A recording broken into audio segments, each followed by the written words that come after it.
So apparently GRUBHUB is getting faster, but only if you're a Premier driver. So I've noticed something since I've come back to GRUBHUB full time. I've been back on a GRUBHUB platform for give or take 2 months. My acceptance rate dropped down to 18%, and I started working my way back up to being a Premier driver to make a schedule and work full time and keep my acceptance rate at 100%. And I did notice the effect. I did notice the effect working my way back up to Premier, but the closer I got to that 100% acceptance rate, I noticed that I'd pretty much walk in a restaurant and they're handing me the food. For the exception of a few small scenarios. So I started doing the math. And math is really important, people, especially in this business. So I started doing the math. And on an 8-hour shift, an 8-hour scheduled shift as a Premier driver before this year. It may have started sooner than that, but I've only just noticed it inside of 2022. So I did the math. For an 8-hour on-block Premier driving schedule, I was doing 16 orders a day. Sometimes you could accidentally do 20, but that involved 2 orders going out of the same restaurant in the same route, and sometimes that could accidentally happen back then.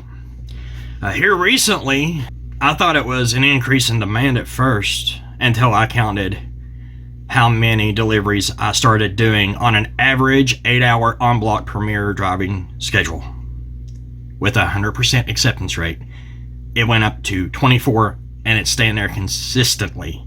So now I'm doing 3 orders an hour.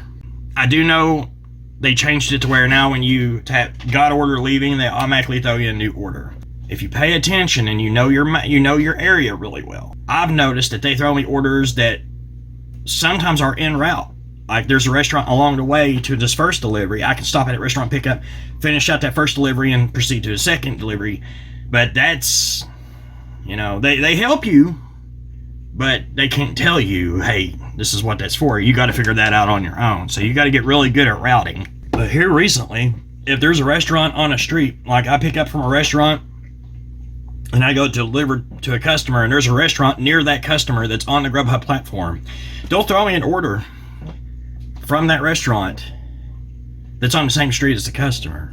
You're only going to notice this and really be able to take full advantage of this if you keep your acceptance rate at 100%.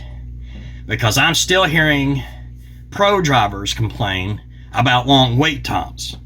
And the reason they're complaining about the long wait times is because they're heading straight to the restaurant as soon as they hit accept. Whereas I am on an active delivery when I accept an order, and I got 15, maybe 20 minutes to clear out that delivery before I go to the restaurant, and the restaurant has enough time to cook it up. You got to pay attention though. There's a new restaurant in my area that's brand new to the GRUBHUB platform. They were focused on getting all these DoorDash orders prepared, and they overlooked the GRUBHUB order, and I had to wait 30 minutes. So that restaurant got marked down on my list to call ahead and let them know. But they're a mom and pop shop. This is all brand new technology to them. So I'm going to forgive that. And I'm going to make the active effort from here on in to call them on my way. I don't think that'll be a problem. So you got to keep tabs on this. I literally run my stopwatch app on my phone. When a restaurant says it's going to be a minute, I want to know what a minute means to that restaurant, and I run that stopwatch. So there is more than a few restaurants that I will call ahead. Oh, they don't make the food until I get there. It only takes them 5 minutes to make the food, but they don't make the food I get there. It's me, I'm on my way. So keep that in mind, man. You got to be the boss. You got to be the boss, and you got to run your business. You can't just sit back and expect GRUBHUB to do all this for you. It don't really work that way. They have the technology to do things, but do they have the incentive to do any of it?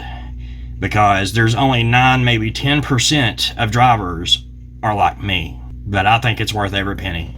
Instead of buying GRUBHUB stock and investing into GRUBHUB through stock options, I take out what people call the trash. I don't like to use that term. Small order is fine, because I know not everybody has deep pockets. So my way of investing into GrubHub's future is to pick up those small orders and keep reoccurring business up. And that's what I'm all about. And that's all for today. This is Gig Ready, encouraging you to accept 100% for GrubHub. That's how I'm going to get more subscribers. Peace.